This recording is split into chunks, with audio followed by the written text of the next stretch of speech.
여러분, 이스라엘의 모든 지도자들 그리고 장로들 그리고 백성들이 왕을 달라 그렇게 요청하고 있습니다. 여러분, 이건 그냥 단순히 좀 나쁜 결정을 했구나 이렇게 볼 것이 아니고요, 정말이지 악한 결정을 하고 있는 거예요. 하나님을 왕으로 모시고 살아가는 이 신정제도, 이 제도는 시대에 맞지 않습니다. 우리가 원하는 지금 세상의 대세인 왕정제도, 그게 우리에게 필요합니다. 하나님께서 반대하시더라도 우리는 이 왕정제도로 가겠습니다.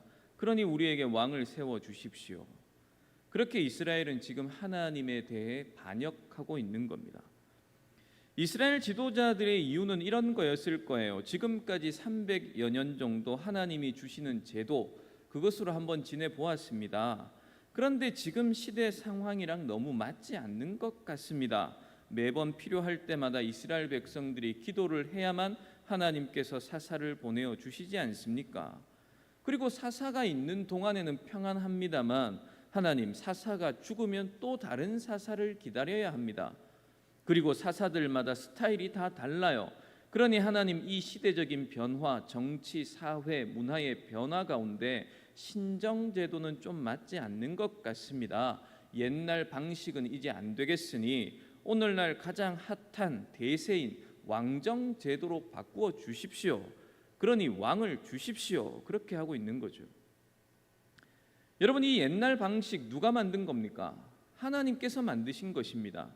그런데 이스라엘은 지금 하나님의 방식으로는 이 땅에서 살아가는 것이 안 되겠습니다. 그렇게 말하고 있는 겁니다. 하나님, 주의를 좀 보십시오. 이런 신정 제도를 가지고 있는 나라가 어디에 있습니까? 오늘날 거의 모든 나라, 아니 정말 우리 빼고 모든 나라가 왕정 제도이지 않습니까? 우리에게도 왕을 주십시오.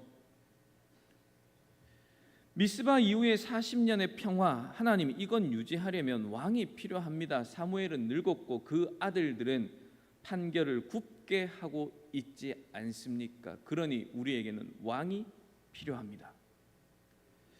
여러분, 하나님께서는 사무엘에게 너희들이 원하는 왕의 제도가 너희들이 정말로 가지고 싶어하는 주위에 있는 나라들이 따르는 왕의 제도가 얼마나 불리한지, 그리고 얼마나 불합리한지, 위험한지 그것 경고하고 말씀하라, 그렇게 이야기하십니다. 여러분, 지금 사무엘을 통해서 이스라엘 백성들에게 경고하고 있는 왕의 제도는 하나님께서 극단적으로 특별히 악한 왕이 세워졌을 때에 이러할 것이다, 그렇게 예를 들어 말씀하고 계시는 게 아닙니다. 지금 이스라엘 백성들이 요구하는 왕의 제도가 정상적으로 작동이 되어질 때에 그때 너희에게 어떠한가, 거기에 대해서 지금 하나님이 말씀하고 계시는데요. 왕의 제도는 이렇습니다. 너희들이 사랑하는 아들을 모두 다 왕의 신하로 징집하게 될 것이다. 천부장, 백부장, 그런 좋아 보이는 이름을 주기는 하겠지만 결국은 너희들이 사랑하는 아들들 다 데리고 가서 자기의 부하로 삼을 것이다. 너희들의 아들들을 다 데리고 가서 자기의 밭을 갈게 할 것이고 자기의 밭을 추수하는 일꾼으로 삼을 것이다. 그렇다고 그들에게 월급 주는 줄 아느냐? 그렇지 않다는 거예요. 천부장, 백부장이라는 이름을 가지고 왕의 무기를 들고 전쟁으로 나아갈 때 제일 앞장서서 그 전쟁터에서 싸우는 군사로 너희들의 아들을 삼게 될 것이다. 이것이 너희가 원하는 왕의 제도다, 그렇게 말씀합니다.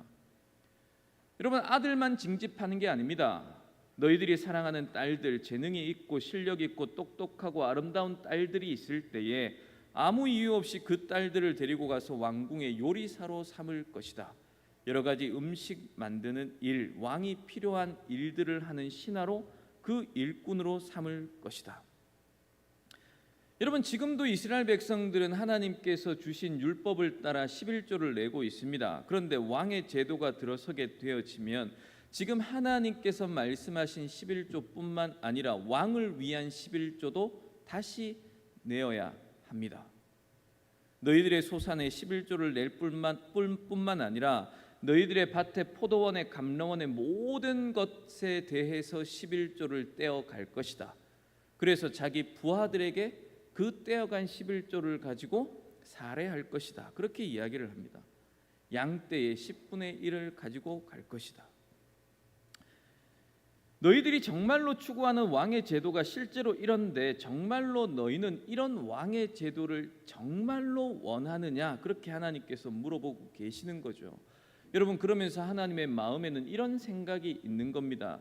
내가 너희들의 왕으로 있을 때 내가 너희에게 이런 것 요구한 적 있냐는 겁니다. 내가 너희들의 왕으로 다스릴 때에 너희들의 아들들을 아무 이유 없이 내가 징집해 간 적이 있느냐? 너희의 딸들을 내 마음대로 불러서 내 집에 하인으로 쓴 적이 있느냐?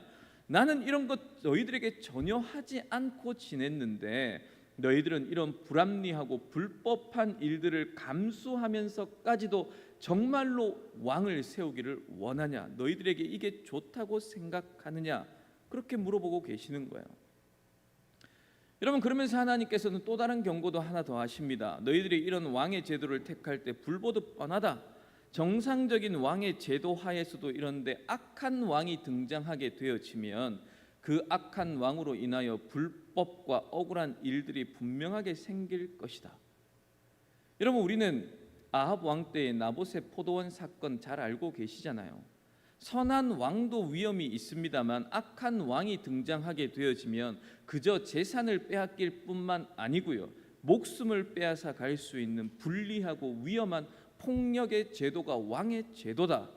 정말로 그런데 너희는 그런 왕을 원하고 왕을 세우고 왕정 제도를 통해 그런 불법하고 불의한 억울한 일을 당하길 원하냐? 지금 묻고 계시는 거예요.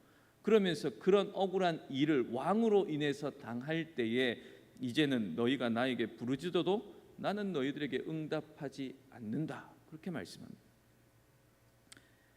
여러분, 하나님께서는 사무엘을 통해 두 가지를 분명하게 말씀하시죠. 너희들이 정말로 부러워하는 다른 나라들처럼 되기 원하는 왕의 제도, 너희 정신 차리고 자세히 한번 봐라. 하나님께서 허락해 주신 신정 제도보다 하나님이 왕으로 계신 것보다 더 정의롭고 평화를 이루고 더 합당한지를 좀 살펴보라는 겁니다. 그리고 너희들이 나를 거부하고 배신하고 왕을 세워달라고 해서 너희에게 왕을 주었을 때에 악한 왕이 들어서서 너희를 억압하고 억울한 일을 당할 때 너희가 그때 나에게 부르짖는다 하여도 나는 그것에 대해서 더 이상 응답하지도 않고 책임지지 않는다. 지금 하나님은 이 두 가지 사실을 경고하시고 어리석은 결정을 하지 않기를 바라고 계시는 거죠. 여러분, 하나님께서 사무엘을 통해서 이런 경고를 하셨을 때에 모든 이야기를 듣고 백성들이 한 마음으로 한 말이 19절과 20절입니다. 여러분, 19절과 20절을 이런 배경을 이해하고 한번 읽어보십시오. 백성이 사무엘의 말 듣기를 거절하여 이르되 아니로소이다.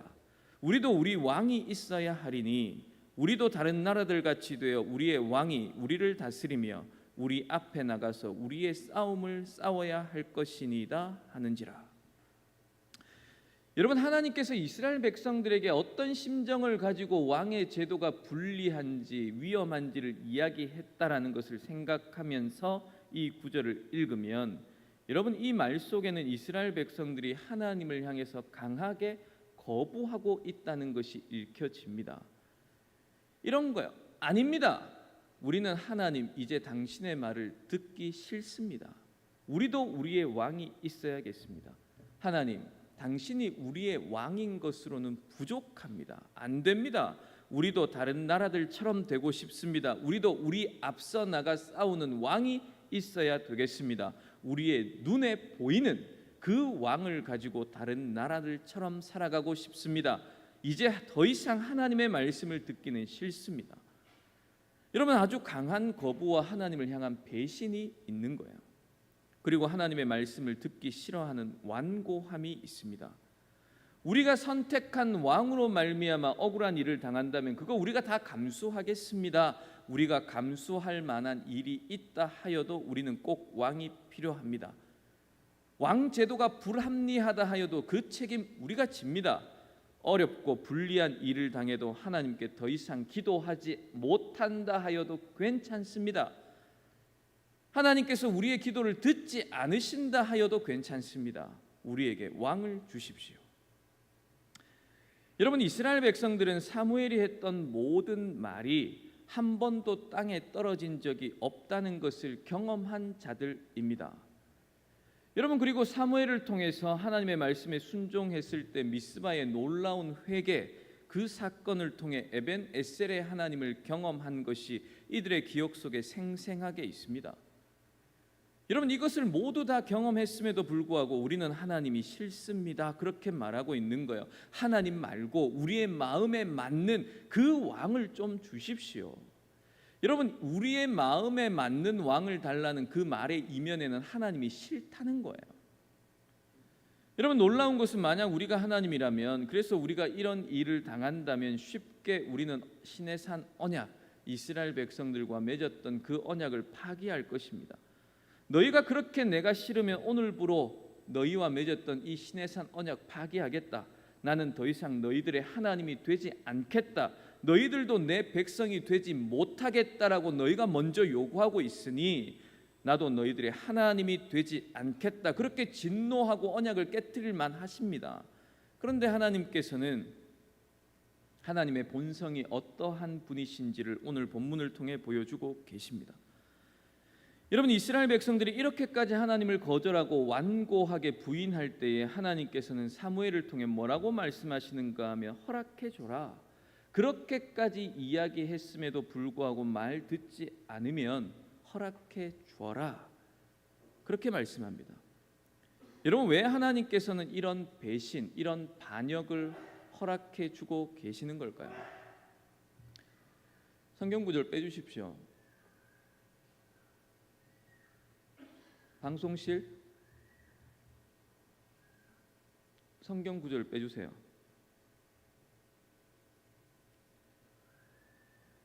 여러분, 하나님께서는 왜 이런 배신과 이런 반역을 허락하고 계시는 걸까요? 그리고 하나님께서 이것을 허락하실 때에 하나님의 심정은 어떠합니까?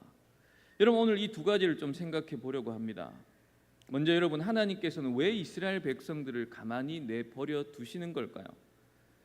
왜 하나님께서는 지금 이스라엘 백성들이 하나님을 배신하고 반역하고 악한 일들을 행하고 있는데 거기에 개입하지 않는 걸까요? 내가 하나님의 뜻과 다르다는 것, 지금 내가 살아가고 있는 것이 틀린 줄 알면서도 계속해서 그 상태에 머물러 살아가려고 하는데 하나님께서는 왜 가만히 내버려 두시는 걸까요? 여러분, 그것은 하나님께서 저와 여러분을 하나님의 형상대로 창조하셨기 때문에 그렇습니다. 하나님의 형상대로 살아가는 나는 내가 원하는 대로 살아가고 선택하고 결정할 수 있습니다. 하나님께서 그 결정을 강요하지 않으시는 분이십니다. 억지로 예수 믿도록 강요하지 않는 분이시고요, 억지로 악한 일을 하도록 하나님께서는 밀어붙이지도 않으시는 분입니다. 하나님께서는 말씀을 통해 경고하시고 그저 교훈하실 뿐인 거죠. 하나님의 말씀을 믿고 믿음으로 살아가는 자들에게는 내가 영원한 생명과 믿음으로 살아가는 것에 대한 확실한 보상과 상급을 주겠다, 그렇게 축복을 약속하시는 것이고요. 그러나 하나님의 말씀을 알고도 불순종하며 무시하며 살아가는 자들에게는 하나님께서 그 선택과 삶에 대한 책임을 반드시 물으신다, 그렇게 말씀하고 계십니다.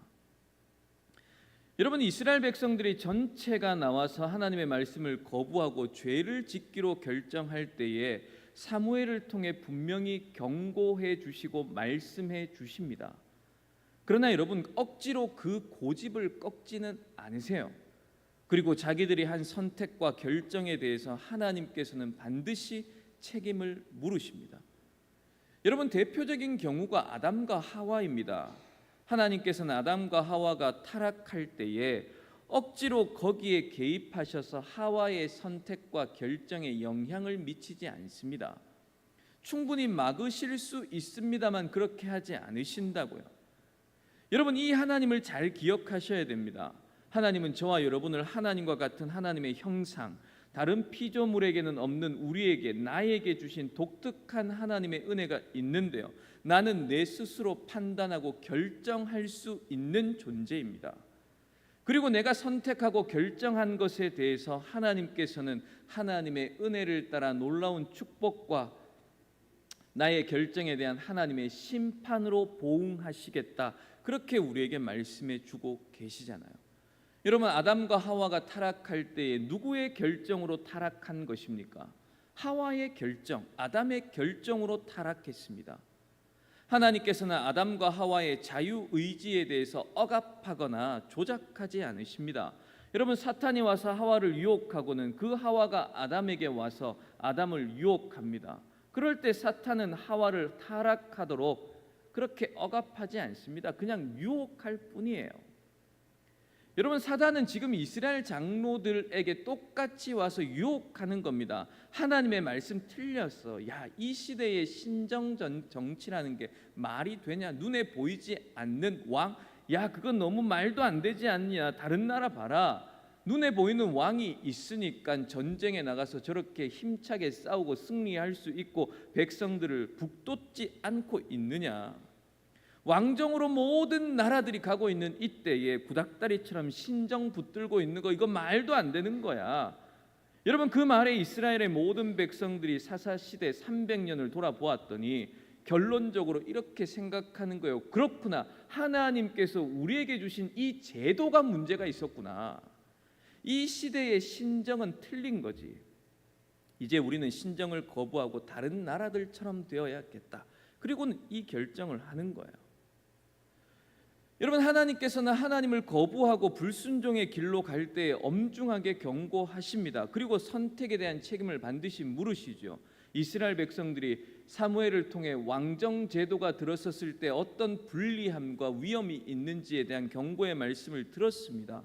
그러나 왕정을 선택합니다.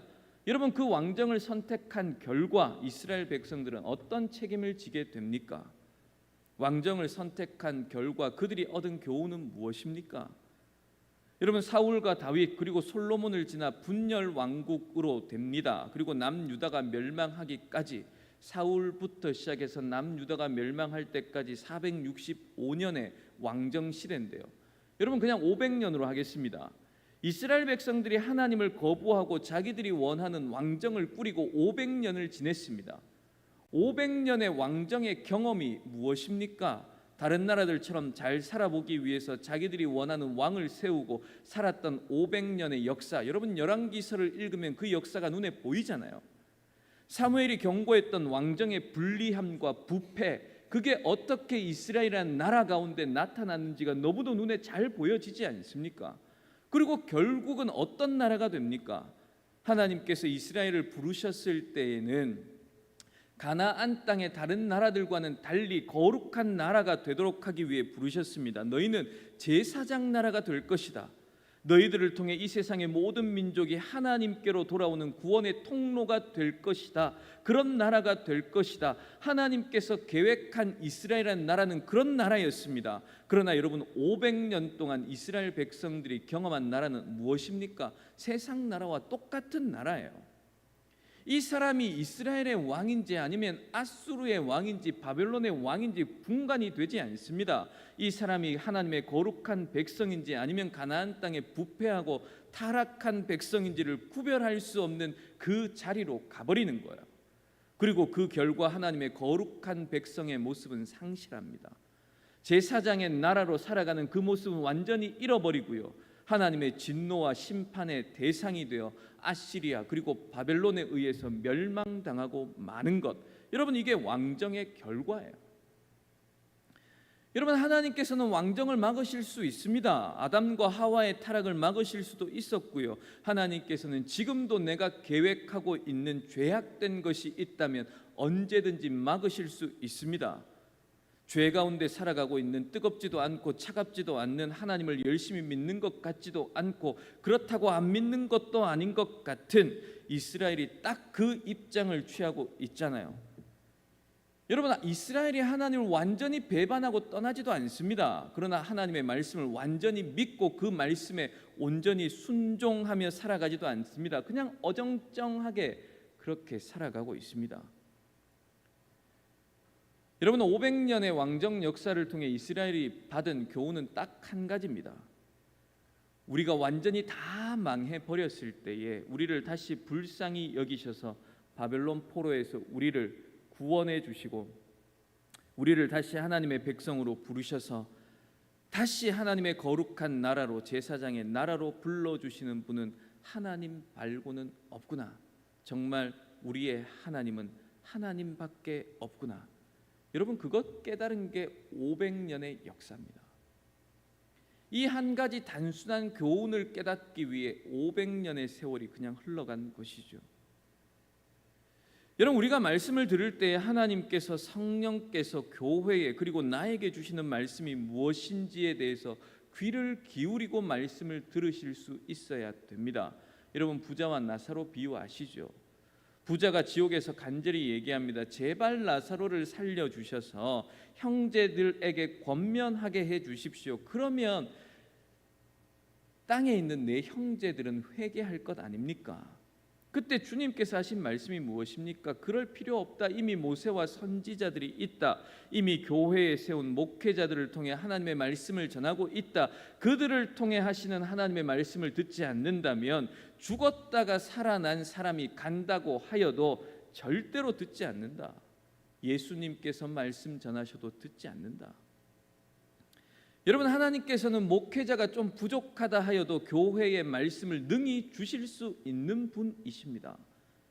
여러분, 우리는 교회에 주시는 하나님의 말씀에 귀를 기울이고 그 말씀을 깨달을 수 있어야 되는 거죠. 여러분, 두 번째로 정말로 모든 사랑과 관심을 다 기울여서 사랑한 백성들이 결심하여 한 마음으로 나와서는 하나님을 거절하고 배반할 때에 하나님께서는 어떤 심정이셨겠습니까? 여러분, 가스펠 중에 얼마나 아프실까라는 찬양이 있는데요. 이 가스펠송은 참 간단한 가스펠송입니다. 송명희 시인이 작사한 곡인데요. 하나님의 아버지의 마음 그리고 예수님의 마음이 어떠할까, 이 시를 통해서 이야기하는데요. 얼마나 아프실까 하나님 가슴은, 독생자 주셨건만 인간들 부족하다 원망할 때. 얼마나 아프실까 주님의 심령은, 자신을 주셨건만 사람들 부인하며 욕할 때. 여러분, 하나님께서 얼마나 아프실까라고 할 때 하나님의 마음이 왜 아픈가 하면, 하나님의 마음이 아프신 핵심은 우리를 향한 하나님의 은혜와 사랑을 몰라줄 때 마음이 아프신 거예요. 너 왜 나한테 충성 안 하냐? 너 왜 이렇게 헌신 안 하냐? 네 충성과 열심은 왜 이 정도밖에 되지 않느냐? 여러분, 하나님은 그걸로 마음 아파하시지 않습니다.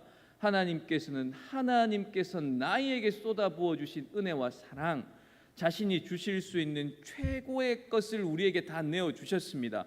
자기의 독생자를 내어 주신 것, 그리고 자신을 십자가에 내어 주신 것, 이보다 더 주실 수 있는 건 없잖아요.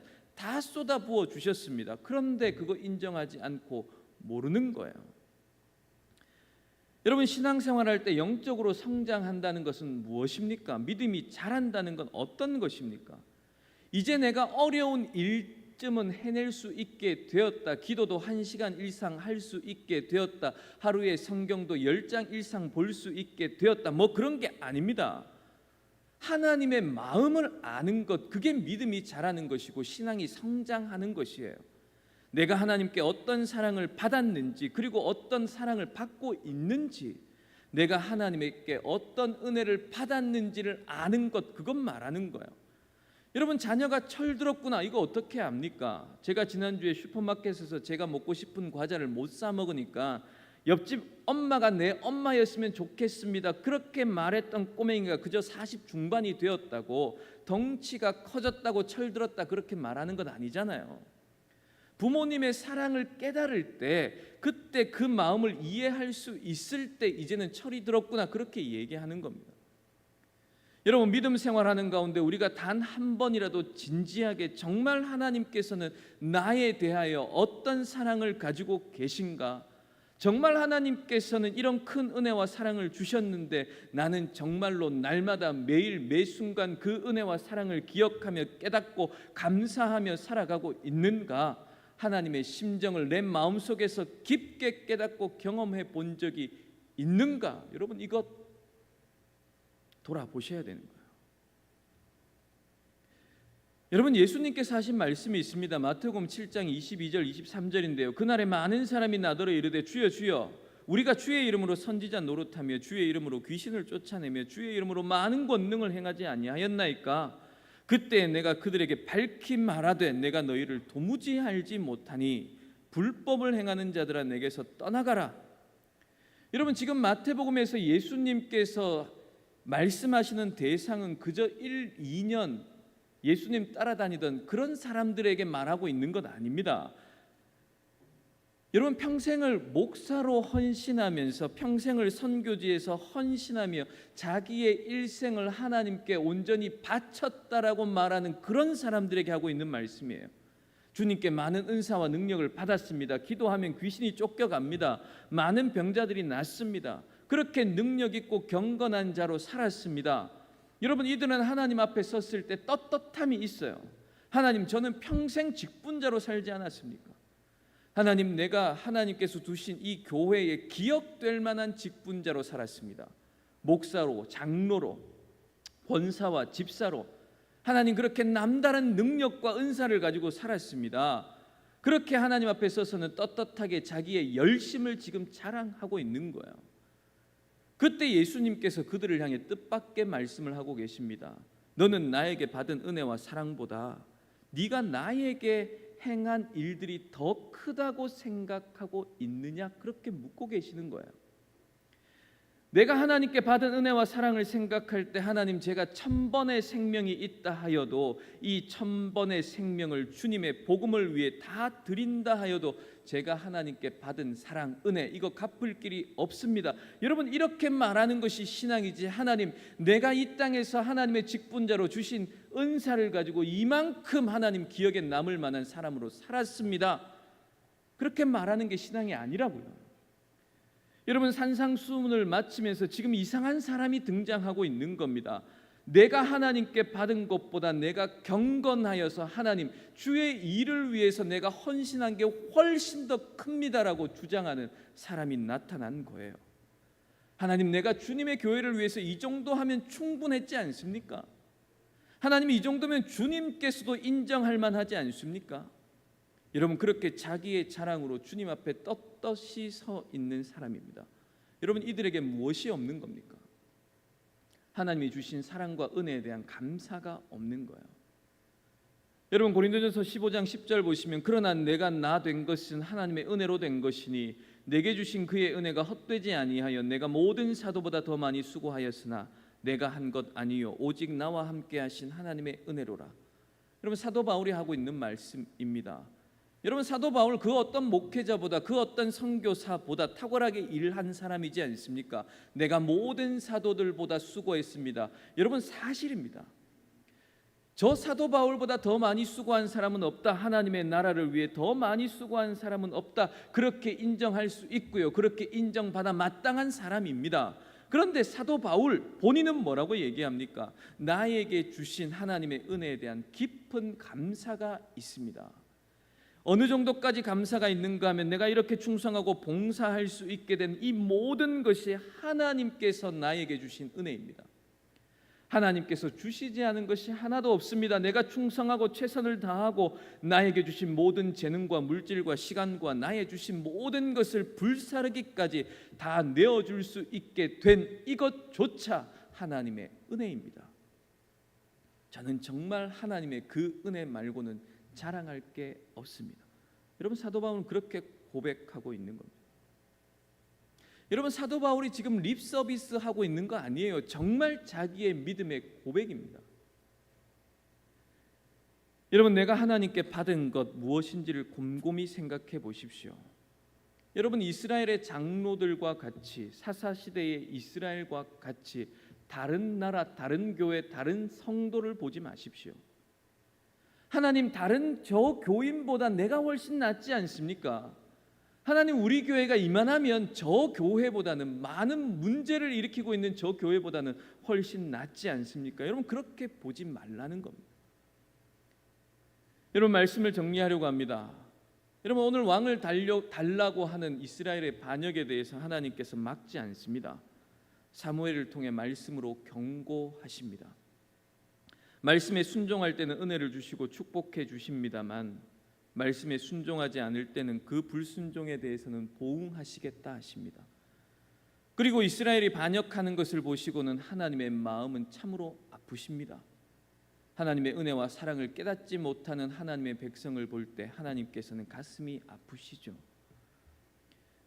여러분, 하나님의 백성들은 말씀으로 인하여 하나님의 은혜를 깨닫고 하나님께 감사할 수 있습니다.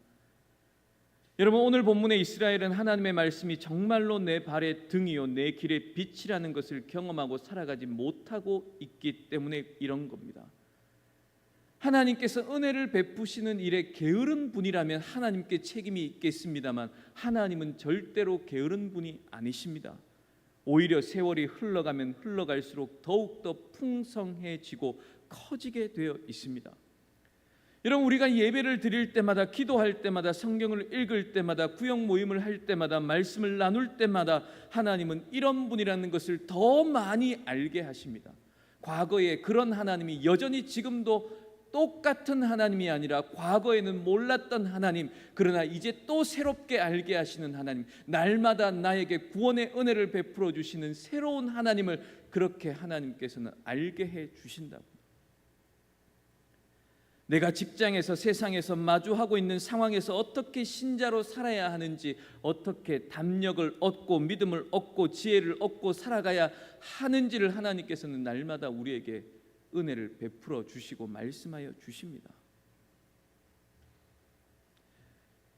여러분, 하나님께서 교회에 그리고 저와 여러분에게 주신 세상을 이길 수 있는 은혜, 말씀 외에는 없습니다.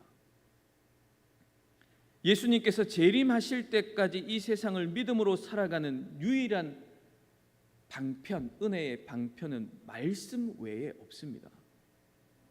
여러분, 이렇게 이야기할 수 있을 거예요. 무슨 소리냐? 요즘 같은 세상에 누가 정말 날마다 말씀을 읽을 수 있느냐? 말씀을 묵상하고 말씀대로 순종하며 살아갈 수 있단 말이냐?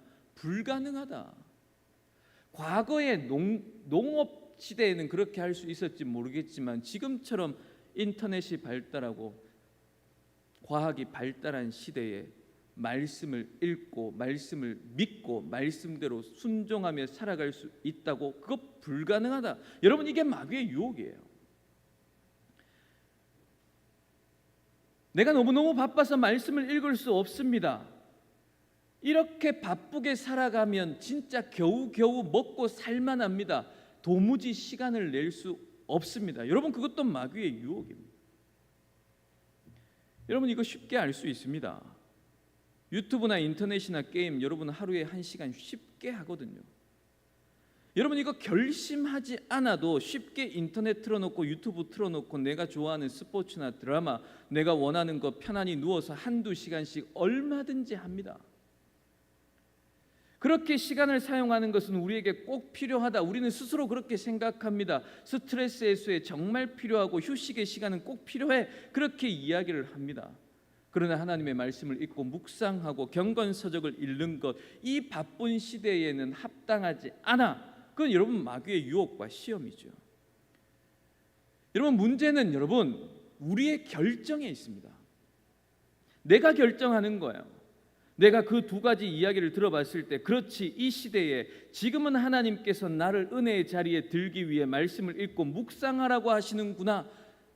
여러분, 그거 결정하는 건 내가 결정하는 겁니다. 하나님께서 여호수아에게 말씀합니다. 율법책을, 하나님의 말씀을 네 입에서 떠나지 말게 해라. 율법책을 주야로 묵상하라, 그렇게 말씀합니다. 전쟁에 나가 싸우기 전에 율법책을 읽을 뿐만 아니라 묵상하라 합니다. 전쟁 나가기 전입니다. 여러분, 그보다 더 긴박한 상황이 있습니까? 그리고는 뭐라 말씀하는가 하면 두려워하지 마라. 담대하고 두려워하지 마라. 어떤 일에 말입니까? 전쟁에 나가 싸울 때 그거 말하는 게 아닙니다. 말씀을 지키는 그 일에 너 흔들리지 마라. 두려워하지도 마라. 이 말씀을 지키는 것 때문에 전쟁에 지지 않을까 두려워하지 말고 흔들리지도 마라. 여러분, 우리도 이 은혜를 경험해야 되는 거예요. 여러분, 우리가 무엇을 받았습니까? 하나님께서는 자신의 모든 것을 다 주셨습니다. 그리스도께서 십자가를 우리에게 주셨습니다. 여러분, 내가 하나님께 돈 받았으면 하나님께 돈 드리면 되고요. 내가 하나님께 지식 받았으면 지식을 드리면 되겠습니다만, 그러나 하나님께 나는 무엇 받았습니까? 생명을 받았잖아요. 그러면 나는 하나님께 이제 무엇을 드리면 됩니까? 생명을 드리면 됩니다. 여러분, 그 은혜를 알지 못하면 우리는 그저 우리의 열심과 충성을 내놓고는 하나님 이만하면 됐잖아요. 하나님, 내가 이 땅 살면서 이만큼만 했으면 됐지 않습니까? 이 정도 했으면 잘한 것 아닙니까? 그렇게 얘기할 뿐이라고요. 하나님께 받은 은혜와 사랑에 대한 감사는 없고요. 그러면 주님의 마음은 많이 아프십니다. 여러분, 이번 한 주 살아가며 말씀을 읽고 묵상하고 깨달음으로 하나님의 마음과 하나님의 심정을 이해하십시오. 하나님께서 내게 어떤 은혜를 주고 계시는지, 어떤 사랑을 베풀고 계시는지, 나는 어떤 사랑을 받은 자인지, 여러분 그것 깨닫고 그 은혜에 감사하며 한 주를 살아가십시오. 그렇게 하나님께서 보시기에 참으로 기쁜 하나님의 백성다운 삶을 살아가는 여러분 되시기를 주님의 이름으로 축복합니다. 여러분, 찬송가 540장 우리 함께